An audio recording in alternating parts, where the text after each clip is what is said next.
एक आदमी जो कार से कहीं जा रहा है और वो बहुत ही खुश नजर आ रहा है, लेकिन अचानक उसकी टक्कर हो गई। पर 1 मिनट टक्कर हुई किससे? यहाँ तो कोई चीज है ही नहीं। और इतने में उसका दोस्त वहाँ एंडी आ जाता है, जिसने जब अपने दोस्त की हालत देखी तो वो दंग रह गया। इसका ना ही सर है, ना ही आंख है और ना ही नाक है, फिर ये जिंदा कैसे है? अब जब उस चीज को देखा जिससे कि इनकी टक्कर हुई थी तो पता चला कि ये इनविजिबल वॉल है जो कि बीहड़ रेगिस्तान में उसके सामने आकर खड़ी हो गई। अब उसने बहुत कोशिश की कि उसे बाहर निकलने की, लेकिन हर बार हाथ में सिर्फ नाकामी ही आई।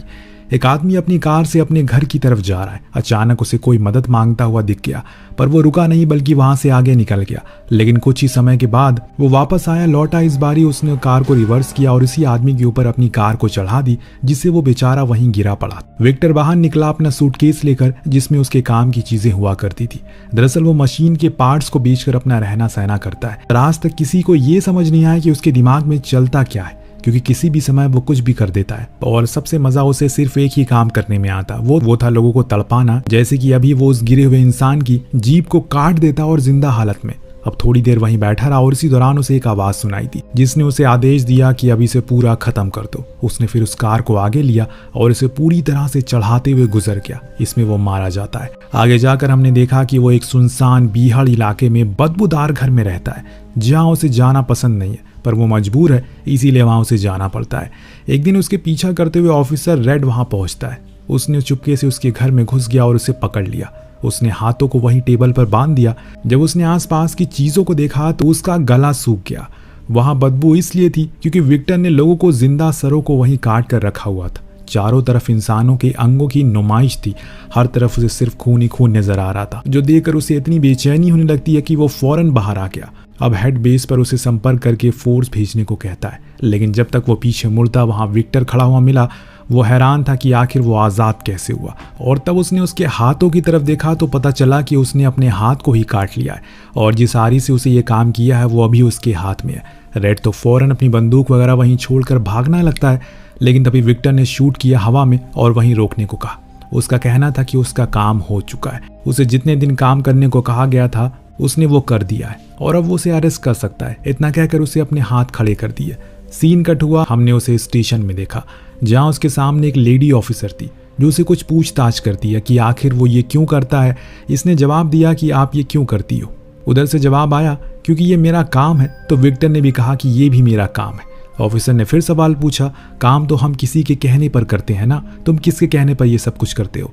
उस दिन उसने बताया कि उसे एक आवाज करवाती है ये सब कुछ, जिसने उसे ये कहा कि मरने के बाद उसे यही तो करना है, इसीलिए अभी से थोड़ी प्रैक्टिस करनी होगी, जो कि मैंने पूरी कर ली है और अब मैं मरने जा रहा हूँ। सामने बैठी ऑफिसर को उसकी कही बात काफी डरावनी लगती है, क्योंकि ये इंसान सच में साइको है, ऐसा उसे लगता है। उसने अपने लोगों से कहा कि इसे मौत की सजा दो ताकि आगे जाकर ये किसी को ना मारे। जाते हुए वो लेडी इतना कहते हुए जाती है कि दुनिया में ऐसी कोई आवाज आज से पहले कभी किसी ने नहीं सुनी, तो इसका मतलब यही है कि ये आवाजें नकली है, सिर्फ तुम्हारा ये भ्रम है। विक्टर एक डेविल स्माइल देते हुए बोलता है कि तुम्हें क्या लगता है, मुझे इसे कोई फर्क नहीं पड़ता।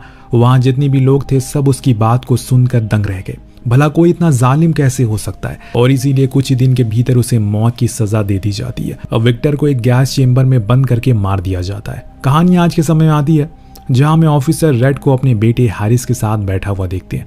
उसके रिटायरमेंट के दिन काफी करीब है, इसीलिए वो इन दिनों उसे काफी कुछ बातें सिखाता है जिससे कि उसे अपने आने वाले केसेस में मदद मिले। इसी दौरान वहां एक वेट्रेस आई जिसने अभी अभी ज्वाइन किया था। इतने में दोनों बाप बेटी की नजर टीवी पर गई, जहां दिखाया जा रहा है कि कैसे एक कसीनो के अंदर कुछ डकैत घुस आए। उन्होंने जितने भी लोग थे वहां मौजूद सभी को लूटा, यहाँ तक कि कुछ को मार भी डाला। ये न्यूज आग की तरह पूरे अमेरिका में फैल जाती है। इस बीच हम बाहर 3 दोस्तों को देखते हैं, जिसमें एक लड़का बुरी तरह से घायल था। उसका दोस्त एंडी उसे गाड़ी से बाहर लेकर आता है ताकि वो इसका इलाज करवा सके, लेकिन जॉन तो बार बार कार में जाकर बैठ जाता है, इसीलिए बिली बहुत ज्यादा परेशान था। इतने में रेड बाहर आ गया। ये लोग शहर की तरफ जा रहे थे कि उसी दौरान रेड की नजर जमीन पर पड़े खून पर गई। अब पहले तो उसे ये कुछ और लगा, लेकिन जब घुटने के बल बैठकर उसने चेक किया तो उसे एहसास हुआ कि ये एकदम ताजा है। वहां अंदर कैफे में माया अपने काम को खत्म करके अब घर जा रही है कि तभी पीछे से एंडी ने उसे पुकारा, जो सुन वो रुक गई।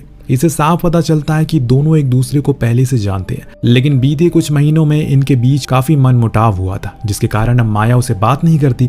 लेकिन एंडी आज उसे अपने लिए नहीं बल्कि अपने दोस्त के लिए आया है, क्योंकि वो बुरी तरह से जख्मी है। हम उसे हॉस्पिटल लेकर नहीं जा सकते, इसलिए मैं इसे यहीं छोड़कर जा रहा हूँ। मेरे जाने के बाद तुम पुलिस को कॉल कर देना ताकि वो आकर उसे लेकर जाए। माया को कुछ समझ में नहीं आता कि ऐसा वो ये सब क्यों कर रहा है। तभी उसने देखा कि बाहर वो दोनों ऑफिसर घूम रहे हैं।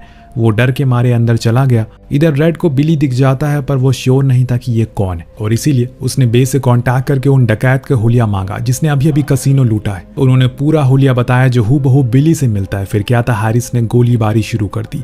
पीछे से रेड भी उसके साथ देता है। जब बिली ने खुद पर गोलियां चलाते हुए देखा तो वो कार के अंदर जा बैठा, और सही मौके पर हैरिसन ने उसकी कार पर कई बार शूट करके उसे पंचर कर दिया। तो पीछे से रेड ने भी जिस पेट्रोल पंप से वो पेट्रोल भर रहा था उसी में आग लगा दी। इससे उसकी कार भी जलना शुरू हो गई। इतने में अंदर से एंडी आया, पर अकेले नहीं बल्कि उसने बंदूक की नोक पर माया को ले रखा था। उसका कहना है उन्हें जाने दो, वो किसी को मारना नहीं चाहता, बल्कि उन्हें तो सिर्फ मदद की जरूरत है क्योंकि उसका दोस्त मर रहा है। कि तभी एलिसन नाम का डॉक्टर पीछे से बोली, मैं तुम्हारी मदद कर सकती हूँ, पर शायद अब देर हो चुकी है क्योंकि कार ने आग पकड़ ली है। तो बिल्ली डकैत को पैसों को लेकर भागने लगता है, पर हैरिस कार के अंदर जख्मी हालत में पड़े जॉन को बाहर निकालने की कोशिश करता है, लेकिन गेट जाम हो चुका है, इसीलिए वो खुद नहीं रहा। रेड उसे भागने को बोलती हुई किसी भी समय कार फट सकती है, लेकिन हैरिस अभी भी पूरी कोशिश करता है। लेकिन जब उसे ये लगने लगा कि अब वो उसे नहीं बचा पाएगा तो वो वहां से दूर भागा। कि तभी अचानक पूरी कार फट गई, जिसे एक जोरदार धमाका हुआ और हैरिस उस धमाके के कारण बहुत दूर जाकर गिरा। एलिसन भागते हुए उसके पास आई ताकि देख सके कि उसे ज्यादा चोट वगैरह तो नहीं आई। इधर बैली के पूरे पैसे बिखर चुके हैं, तो वो उन्हें फौरन वापस से बैग में भरना शुरू करता है। तो वहां एंडी माया को पकड़ के बाहर आ गया, लेकिन तभी उसी समय कुछ ऐसा हुआ जिसकी उम्मीद किसी को नहीं थी। पूरी जमीन खिसकने लगी। अचानक एक तेज भूकंप आया जिससे ये तीनों ही वहां से दूर भाग गए। इधर रेड भागते हुए अपने बेटे के पास आया और उसे फौरन उठाया। इन्होंने पुलिस से मदद मांगने की कोशिश की, लेकिन वायरलेस में अब कोई नेटवर्क नहीं था। उस भूचाल की वजह से सारे नेटवर्क जा चुके हैं। इतने में हमने बिली को देखा जिसे शेरिफ की कार दिख गई। उसी के बगल में एक ग्रे रंग की कार भी थी जिसे वो वहां से लेकर भाग सकता है। दरअसल वो कार माया की थी, लेकिन उसने बताया कि उसकी चाबियां कैफे में। अगर तुम्हें इस कार को भगाना है तो वापस होटल जाना होगा। तीनों ही परेशान थे क्योंकि वहां जाना भी ठीक नहीं है। इस बीच रेड को वायरलेस पर एक मैसेज आता है जो कि एक पुलिस वाले का था। वो स्टेशन पर रिपोर्ट करता है कि मैं यहाँ धमाके वाले पेट्रोल पंप पर आ गया हूँ, परंतु मुझे यहाँ कोई दिखाई नहीं दे रहा है। जो सुन रेड ने कहा कि वो हमें देख नहीं पाएगा क्योंकि हम पीछे जो खड़े हैं, चलो उस तरफ चलो।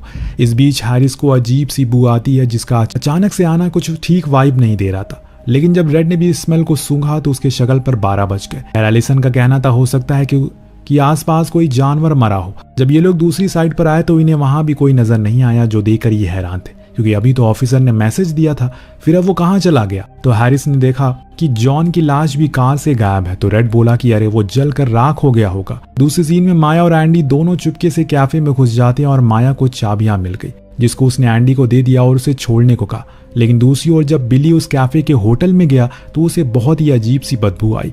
जब उस पर्दे को हटाकर देखा तो वहां एक रैबिट मरा था। उसी रूम में उसे एक पेशेंट आदमी भी दिखता है जो उसे डर के मारे भागने लगता है, जिसको हैरिस ने देख लिया था। लेकिन वो हैरान था कि ये देखकर कि यहाँ इस बीहड़ भला कोई पेशेंट क्यों आएगा। इतने में पीछे से बिली ने आकर एलिसन को बंदूक की नोक पर ले लिया। रेड उस पर गोली चलाने ही वाला था कि इतने में इनकी नजर फिर से उसी पेशेंट पर गई जो अभी भी भाग रहा था, पर अब उसका दिल वाली जगह पर एक बड़ा सा होल था जिसमें से लगातार खून बह रहा है, किसी ट्यूबवेल की तरह, जिससे वो वहीं गिरकर मारा गया। अभी तक तो वो ठीक था, अचानक उसे क्या हो गया।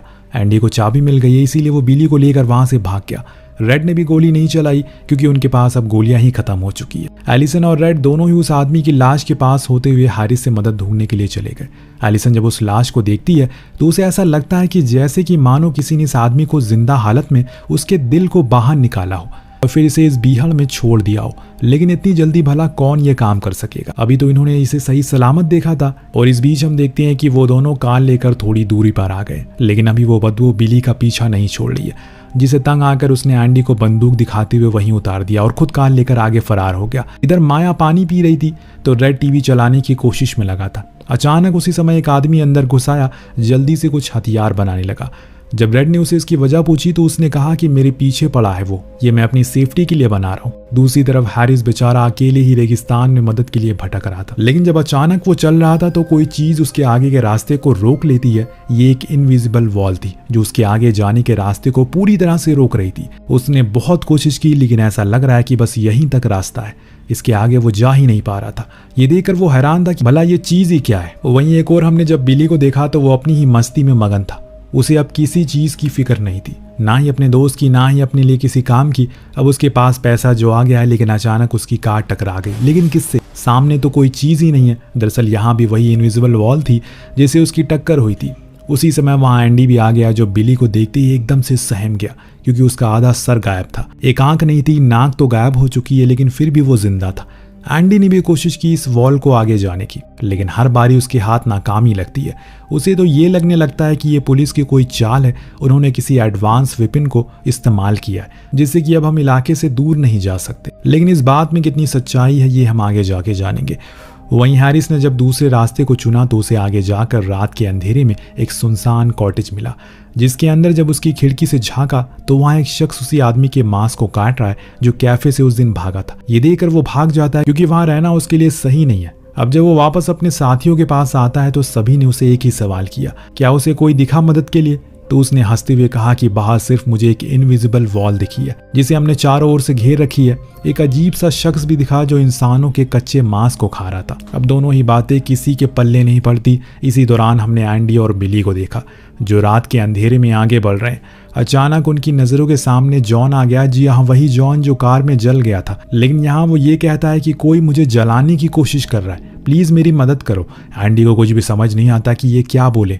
इतने में जॉन को भी वही स्मेल आने लगती है, इसीलिए वो अपने साथियों को छोड़कर वहां से भाग गया। अब बस यही दो बचे हैं जिनके सामने अचानक एक मास्क पहने हुए अजीब सा आदमी आया। इसके पास आग वाली बंदूक थी। उसने बिना कुछ सोचे समझे इनके ऊपर बंदूक से आग छोड़ने लगा। अब एंडी तो नीचे बैठ गया इसीलिए वो, लेकिन बिली उस आग में पूरी तरह से जलने लगता है। और ऐसा करने के बाद वो आदमी वहां से बड़ी ही अजीब तरीके से लौट गया। सभी के सो जाने के बाद हैरिस कैफे के बाहर उसी रखवाली करता है कि तभी वहां एंडी आ गया जिसने कहा कि वो सरेंडर करना चाहता है क्योंकि उसके पीछे कोई अजीब सा आदमी पड़ा है। तो अब यहाँ से बाहर भी नहीं जा सकता वो, क्योंकि यहाँ एक अजीब सी दीवार है जो दिखती ही नहीं। ये सुनने के बाद एलिसन ने उसकी आंखों को चेक किया, कहा कि उसे कोई नशा तो नहीं किया, पर ऐसा कुछ नहीं था। अब उसने उसकी नर्व्स को चेक किया, पता चला कि वो बहुत ही धीमी चल रही है और ऐसा तभी होता है जब इंसान कोमा में होता है। इसके बाद उसने हैरिस की भी नर्व्स चेक करी और ऐसा ही करके सभी की नर्व्स को चेक कर रहा था। सभी में सेम नर्व्स थी, जो देखकर उसने बताया कि यहाँ तो सब मर चुके हैं या फिर हम सभी कोमा में हैं। हैरिस को ये बात बेबुनियाद लगती है क्योंकि अगर वो मर जाते तो उन्हें दर्द या फिर दर्द का एहसास ही नहीं होता। इसीलिए अब सभी वापस कैफे में चले गए, पर हैरिस ने एंडी को वहीं कार में बंद कर दिया और खुद बाहर उसकी पहरेदारी देने लगा। कुछ देर के बाद जब माया वॉशरूम में गई तो उसने महसूस किया कि कोई उसको नीचे से छू रहा है। तो वहीं रेड को भी किसी की आवाज सुनाई थी, लेकिन हैरिस को तो कोई दिखाई नहीं दिया। जिसका पीछा करते हुए वो होटल तक चला गया, वहां उसे जो दिख उसकी रूह कांप गई। दरअसल वहां एक इंसान का कटा हुआ सर था जिसको देखकर वो चिल्लाते हुए बाहर आया और बेहोश हो गया। उसकी आवाज को सुनकर डॉक्टर एलिसन बाहर आती है कि ताकि उसे होश में ला सकें, कि तभी धीरे धीरे करके एंडी कार के अंदर छुपने लग गया क्योंकि उसने उसको देख लिया था। वो आ गया और उसने इस बारी एलिसन को शिकार बनाया। वो उसके पेट में अपने हाथ को घुसा देता है, जितनी भी अतड़ियां होती हैं सभी को बाहर निकाल कर फेंक देता है। अब जब तक बाकी के लोग वहां आते तब तक वो भाग चुका था, लेकिन रेड ने उसकी झलक देख ली जिसे उसे कुछ अतीत के फ्लैशबैक आ गए। उसने फौरन अपनी कार में रखे सारे सामानों को बाहर निकाला और कुछ पुराने केसेस को खोजने लगा। तब हैरिस को एक न्यूज़पेपर कटिंग दिखाई दी जिस पर किसी सीरियल किलर के हेडलाइन थी, जिसके नीचे ये भी लिखा था उसने तकरीबन 57 लोगों को मारा था और सभी के सर उसके घर के बराबर में मिले थे। लेकिन एक दिन एक होनहार ऑफिसर रेड ने उसे जिंदा पकड़ लिया। अब सभी ये पढ़ के इसके पीछे की कहानी के बारे में रेड से पूछते हैं तो उसने वही किस्सा सुनाया जो हमने कहानी की शुरुआत में देखा था, क्योंकि ये सीरियल किलर विक्टर था। उसे कई लोगों ने पकड़ने की कोशिश की, लेकिन तब तक वो उन सभी को मार दिया करता था। लेकिन जब मैंने उसे पकड़ा तो उसने कहा कि अब उसका काम खत्म हो चुका है और इसीलिए अब वो उसे पकड़ सकता है। ये कहानी सुन वहां सभी हैरान थे, पर हैरिस अब रेड से पूछता है कि अब हमें क्या करना चाहिए। तो वो बस एक ही जवाब देता है कि हमें उसे खत्म कर देना चाहिए, वरना वो ऐसे न जाने कितने लोगों को मारेगा। लेकिन एक बात मुझे समझ में नहीं आई कि वो वापस आया कैसे। रेड ने बताया कि हम लोगों ने उसे गैस चेंबर में डालकर मौत की सजा दी थी, पर मौत से पहले उसने हमें बताया कि उसे कोई आवाज सुनाई देती है जो उसे ये सारे काम करवाया करती है। उसी आवाज ने उसे यह कहा था कि उसे मरने के बाद यही काम करना होगा। तो अब वो अपना वही काम कर रहा है मरने के बाद भी। सभी लोग अब उसे मारने के प्लान में जुड़ गए, पर रेड भागते हुए उसी कॉटेज के पास गया जहां वो आज से 45 साल पहले आया था। यही उसे विक्टर को पकड़ा था, लेकिन आज वो उसे पकड़ लेता और अंदर जाकर टेबल पर बांध दिया। इसके बाद वो उसे सर के बीचों बीच एक ड्रिलिंग मशीन से होल करने लगता है, पर वहां कुछ दूरी पर खड़े हैरिस के सर से खून गिरने लगता है। ये मौत उसके लिए इतनी दर्दनाक थी कि वो कुछ ही पलों में वहीं गिर पड़ा और ये सब कुछ एंडी और माया देखते रह गए। उन्हें कुछ भी समझ नहीं आया कि उसकी मौत कैसी हुई। सुबह हो गई, लेकिन अभी भी वो वहीं बैठा हुआ था मदद के इंतजार में। अब मदद भी आ गई थी कि वहां पर एक पुलिस कार आ गई थी। माया भागते हुए उसके सामने गई, कार तो उसके आर पार हो गया और उसे कुछ हुआ ही नहीं। और इस चीज से वो उभरी तो तभी उसके पीछे वही अजीब सा आदमी आ गया, उसमें से वो बदबू आ रही थी। इतने में वो आदमी उसके शरीर में से एक नुकीली चीज घुसाता है, लेकिन तब तक पीछे से एंडी ने उस पर शूट करके अपनी तरफ उसका ध्यान खींचा, जिससे कि माया को वो प्लान को एग्जीक्यूट करने का टाइम मिल जाए। और उसने फौरन उस ऑयल टैंकर पर शूट करना शुरू कर दिया, जिससे कि धीरे धीरे उसमें आग लगने लगती है। लेकिन तब तक माया और एंडी दोनों दूर भाग गए। वो आदमी नहीं भाग सका, जिससे वो बुरी तरह से मारा गया। धमाके की आवाज को सुनकर वहां पर एक पुलिस वाला आता है, जिसने देखा कि वहां पर एलिसन की लाश पड़ी है, जिसके पेट में रोड घुसा है। उसके साइड में हैरिस भी गिरा पड़ा है, तो कुछ ही दूरी पर माया भी गिरी है और उसके ऊपर एंडी की जली हुई लाश थी। वहीं पास में हैरिस भी गिरा पड़ा था। कुछ ही देर बाद हैरिस को होश आया और साथ में माया भी अब ठीक थी। बात कुछ ऐसी है कि जब ये सब शुरू हुआ, यानी कि जब हैरिस ने पहली बार बिली को देखा, तो उसी समय बिली ने उसे गोली मारकर मार डाला। इसके बाद दूसरा धमाका होता है, जिसमें बिली भस्म हो जाता है। उसी समय एलिसन के पेट में एक रॉड घुस जाती है। दरअसल सभी लोग पहले ही मारे जा चुके थे और विक्टर उनकी आत्माओं को उसी तरह से मुक्ति दे रहा है, बस थोड़ा टॉर्चर करके। एक एग्जाम्पल, जैसे विक्टर के सर पर गोली लगी थी, इसीलिए उसके सर में ड्रिल करके उसे मारा था। माया और हैरिस जिंदा थे, इसीलिए उन्हें कुछ भी नहीं हुआ। आपको कहानी कैसी लगी हमें कमेंट करके जरूर बताएगा। मिलते हैं अगले वीडियो में। Thank you so much watching. Peace out.